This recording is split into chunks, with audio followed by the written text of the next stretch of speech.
नमस्कार, मैं हूं अंकुर अस्थाना और पड़ताल के सिलसिले में मैं यशोदानगर बाईपास के पास झुग्गी झोपड़ियां हैं। कैमरामैन से बोलूँगा एक बार दिखा दिया जाए। ये जो देख सकते हैं आप, यशोदानगर बाईपास के नीचे की झोपड़ी है। यहाँ पर Y1 ब्लॉक की ये जगह है, ये बस्ती है।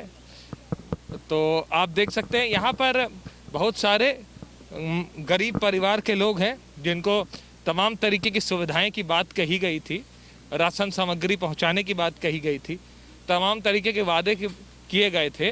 तो क्या उनकी हकीकत है, ये जानने के लिए मैं आया हूं। और यहाँ पर कई लोग हैं, सीनियर सिटीजन भी हैं, यूथ भी है।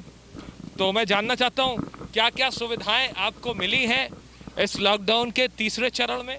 आज छठा दिन है, आपको क्या लगता है कि क्या क्या सुविधाएं सरकार से मिली, कोई बताना चाहेगा? तीसरे चरण में कोई सुविधा नहीं मिली। तीसरे चरण में कोई सुविधा नहीं मिली। अच्छा, हाँ तो राशन कार्ड तो बने होंगे आपके? हाँ, राशन कार्ड। राशन मिल रहा है? हाँ, राशन मिल रहा है। कितनी क्वांटिटी में? 2 बार मिल चुका है फ्री। फ्री मिल चुका है? कितनी क्वांटिटी में मिला है? मतलब कितना मिला है तुम्हें? मतलब एक जने का 10 किलो है ना? नहीं, 5 किलो एक जने को। 5 किलो। एक लोग को एक यूनिट में 5 किलो। अगर मैं एक चीज और देख रहा हूँ, यहाँ पर किसी ने मास्क नहीं लगाया, वजह क्या है? मास्क लगाए हैं लेकिन कुछ लोगों ने लगाए हैं, नहीं लगा रहे। अच्छा अच्छा, लेकिन ये बताइए, क्या कोरोना वायरस के बारे में आपको पता है? कुछ डिटेल में बताएंगे? पता है, कैसा वायरस है, कैसे फैलता है? ये छुआछूत की बीमारी है। एक दूसरे के छुआछूत से फैलता है। एक दूसरे के सामने बात करके बगैर मास्क के बात करो, उससे फैलता है। तो आपने मास्क तो लगाया नहीं, ये जानते हुए भी आपने नहीं लगाया?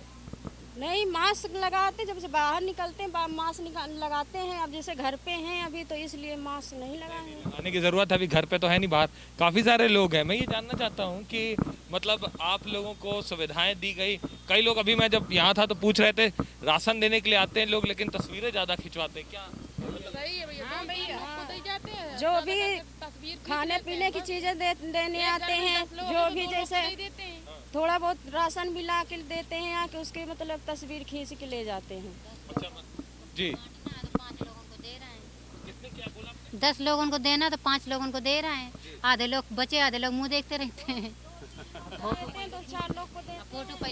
फोटो पहले खींच लेते हैं मोबाइल। देखिए, दिक्कत तो यहाँ पर लोगों को ये भी हो रही है, कह रहे हैं कि राशन जो देने के लिए आ रहे हैं वो तस्वीरें ज्यादा खिंचवा रहे हैं। और तो आप लोगों ने कभी टोका नहीं कि भाई तस्वीरें ज्यादा? अरे भैया, मिल जाए बांटे वहाँ बांटे वहाँ भाग लेने तो का पीछे पीछे घूमे आते हैं। नाम लिखा सबका, और उसके बाद में वो आए नहीं, फिर राशन देने नहीं आए थे।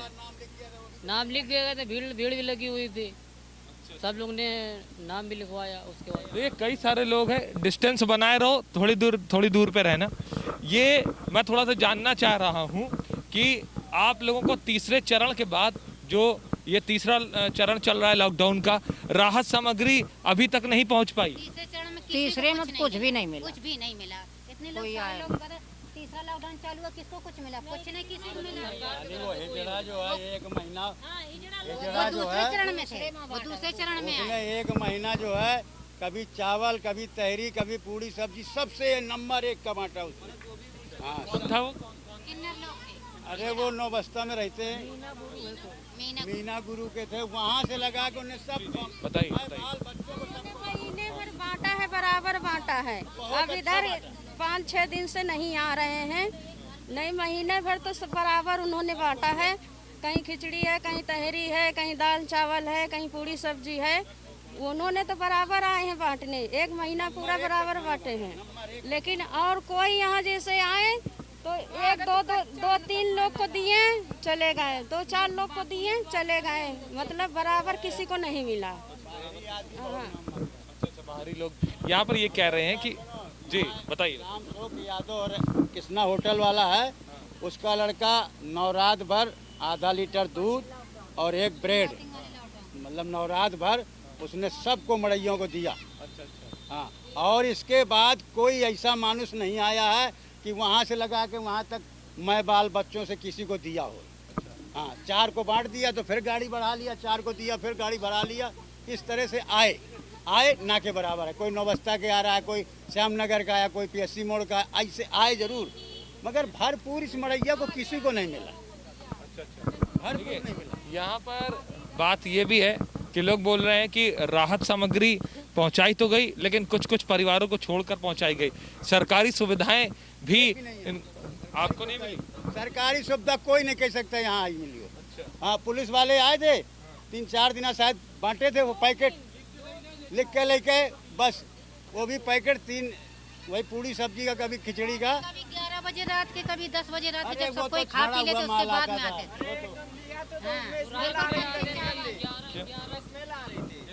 उसमें एक दिन खाना दिया, उसमें गंदी गंदी स्मेल आ रही थी, अब खराब हो चुका था वो खाना। रात में 11 बजे रात में लगभग आते हैं, उस समय खाने का समय खत्म हो जाता है।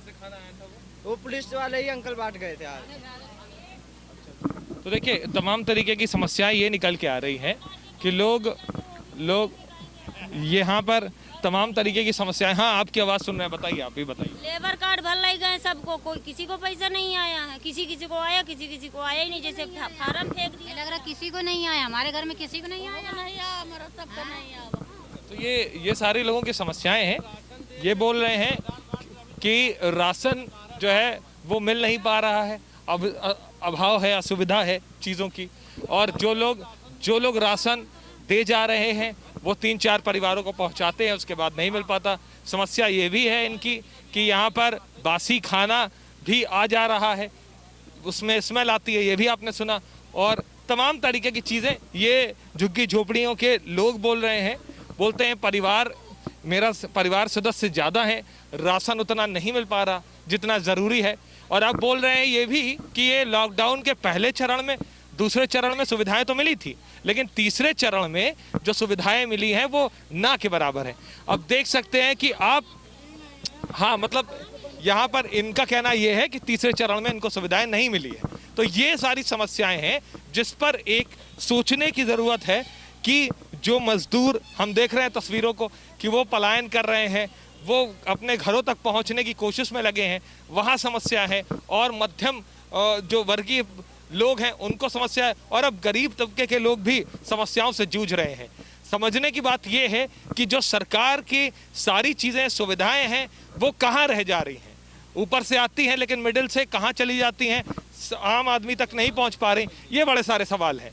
तो इन सभी चीज़ों पर तभी असर पड़ पाएगा जब पूरी तरीके से पड़ताल की जाएगी। बस इसी पड़ताल को करने के लिए मैं यहाँ पर यशोदा नगर में पहुँचा था, झुग्गी झोपड़ियों में, और लोगों से राय ली। तो बने रहिए TCL न्यूज़ के साथ, देखते रहिए हर छोटी से बड़ी खबर, और जानते रहिए कानपुर समेत देश दुनिया की हर जगहों का लॉकडाउन के बीच का हाल। तो अगर आपने हमारा चैनल सब्सक्राइब नहीं किया है तो चैनल को सब्सक्राइब कर दीजिएगा, बेल आइकन को प्रेस करके ऑल पर क्लिक करिएगा, तो आपको हर वीडियो की अपडेट मिलती रहेगी। तब तक के लिए नमस्कार।